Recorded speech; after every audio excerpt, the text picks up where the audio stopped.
കളിയൻകാട്ടുനീലിയുടെ കഥയുടെ ഒരു സംഗ്രഹരൂപം താഴെ നൽകുന്നു. കഥാസംഗ്രഹം. ദേവദാസിയായ കർവേണി അമ്മയുടെ മകൾ അല്ലി എന്ന സുന്ദരിയായ യുവതിയായിരുന്നു നീലി മുൻപ്. അവൾ ഒരു ക്ഷേത്രത്തിലെ പൂജാരിയായിരുന്ന നമ്പിയെ വിവാഹം കഴിച്ചു. ധനത്തിൽ കണ്ണുവെച്ച നമ്പി ഗർഭിണിയായിരുന്ന അല്ലിയെ കാട്ടിൽ വെച്ച് അവളുടെ ആഭരണങ്ങൾ തട്ടിയെടുക്കാനായി കല്ലുകൊണ്ട് തലക്കടിച്ചു കൊന്നു.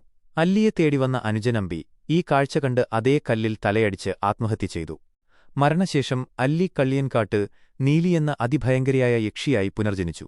അമ്പി നീലം എന്ന ദുർമൂർത്തിയായും. ഇരുവരും ചേർന്ന് നാട്ടിൽ ഭീകരത സൃഷ്ടിച്ചു. പൂജാരി നമ്പിയുടെ പുനർജന്മമായ ആനന്ദൻ എന്ന വ്യാപാരി ഒരിക്കൽ പഞ്ചവങ്കാട് വഴി യാത്ര ചെയ്യുമ്പോൾ നീലിയുടെ കെണിയിൽപ്പെട്ടു. ഒരു കുട്ടിയുമായി ദുഃഖിതയായ സ്ത്രീയുടെ രൂപത്തിലെത്തിയ നീലി താൻ ആനന്ദന്റെ ഭാര്യയാണെന്നും അയാൾ തന്നെ ഉപേക്ഷിച്ച് ഓടിപ്പോവുകയാണെന്നും ഗ്രാമവാസികളെ വിശ്വസിപ്പിച്ചു. ആനന്ദൻ താൻ നീലിയാണെന്ന് കേണപേക്ഷിച്ചെങ്കിലും ആരും വിശ്വസിച്ചില്ല. ഗ്രാമമുഖ്യന്മാർ ആനന്ദന് സംരക്ഷണം നൽകി. രാത്രിയിൽ നീലി തന്റെ യഥാർത്ഥ രൂപമെടുത്ത് ആനന്ദനെയും അയാൾക്ക് അഭയം നൽകിയ 70 ഊരാളന്മാരെയും കൊന്നൊടുക്കി പ്രതികാരം തീർത്തു.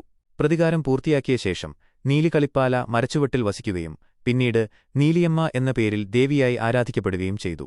ഇതൊരു ഐതിഹ്യവും പ്രതികാരത്തിന്റെയും പുനർജന്മത്തിന്റെയും കഥയുമാണ്.